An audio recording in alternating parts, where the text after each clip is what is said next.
Hey Tele Scrappers, I am going to be creating an avatar and I'm going to work in the new online Adobe Photoshop Express. I've already taken the photo and taken out some of the background so that it's just her. Now I'm going to play with it a little bit.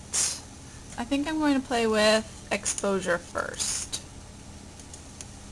Gives you a choice, and the selection, your original, is always highlighted first, and I think I like the way it is, so we're going to leave that. There's a touch-up option if she had anything that I wanted to touch up. There's the saturation mode right there. I think I like that one. You can see as you hover over the different options, the photo changes. So there's the one end, and then I'll come back over to the left side, and that's the other end. And I kind of like that one. I might leave it right around there. Less orange. But before I do that, I'm going to look at some other options. One of the effects you can do is called pop color, and you can pick the color that you want to pop, and then you end up with all sorts of fun things. You can play with black and white and tint and sketch turns it into a cartoon looking picture. I will save it back to my computer and print it out. To do that, you hover over the picture, it says photo options, and you can click download. I'm going to use the original size and save, and since it's already in there as another photo, I'm replacing it. I don't need both of them in my computer. And we're done. Off to print. Okay, the picture's been printed, and of course first thing I want to do is sand it. That requires two hands, so you'll have to wait for me to do that before I can show you more. Okay, I have found a few elements that I liked. The sticker says, objects closest to the lens appear largest in the final photo. Something to keep in mind when turning one's back to the camera. Yep, like that. Alright, that's as far as I'm going to take it in the paper world. I'm going to scan this into the computer, and I'll see you on picnik.com. When I scan my items, I should mention that I always scan as a magazine. That seems to turn out the best. I'm going to do other, and then I can raise it up to, I'm going to take it to 600 dpi. And I'm going to shrink this down so that the edges don't show so much, but I'm going to leave some edges on there because I have some things that I want to do on Picnik that I wouldn't be able to do if I didn't have some edge to it. In fact, I'll even leave that one up here that you can see. I'll show you how to get rid of that. If you're scanning white on a white scanner, then you can do some things to make your edges a little whiter. Alright, I'm going to scan it, and I'll see you over in Picnik. I'm getting my photos from the computer.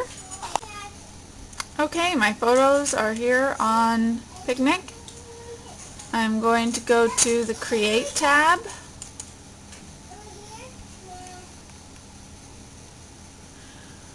First of all, you can see at the top of the screen there's a black line, and that line is not supposed to be there, so I am going to go down to the doodle feature. I'm going to change the brush color to white.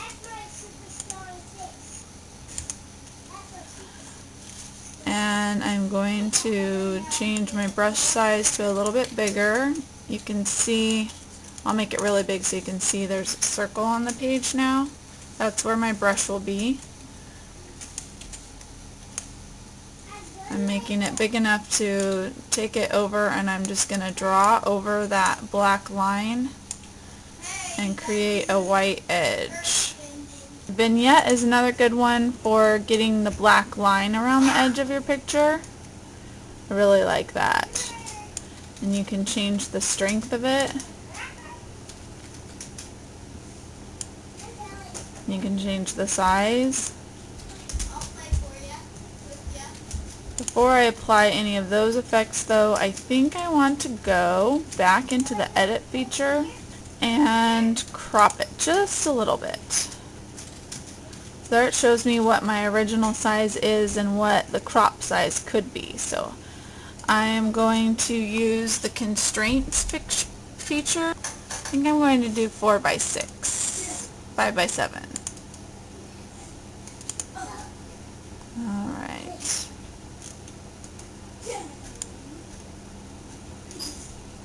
And you just drag it if you want to flip it. I'm going to do vignette. I think I like that. Alright. Hit apply.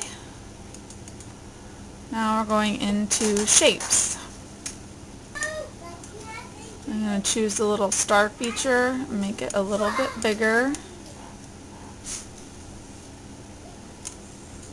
And I can change the color if I want to.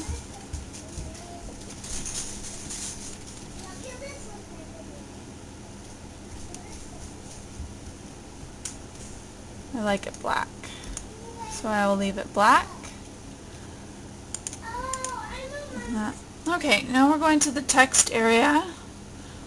I'm going to remind you that I have a pro account, so I can get quite a few fonts that aren't available if you don't have a pro account.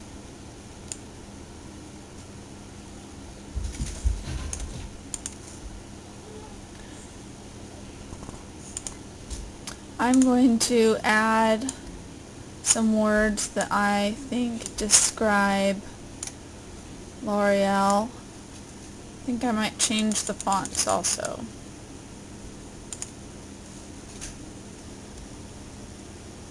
And sometimes I like to overlap my letters a little bit. I'm going to stick with the colors that we've already used.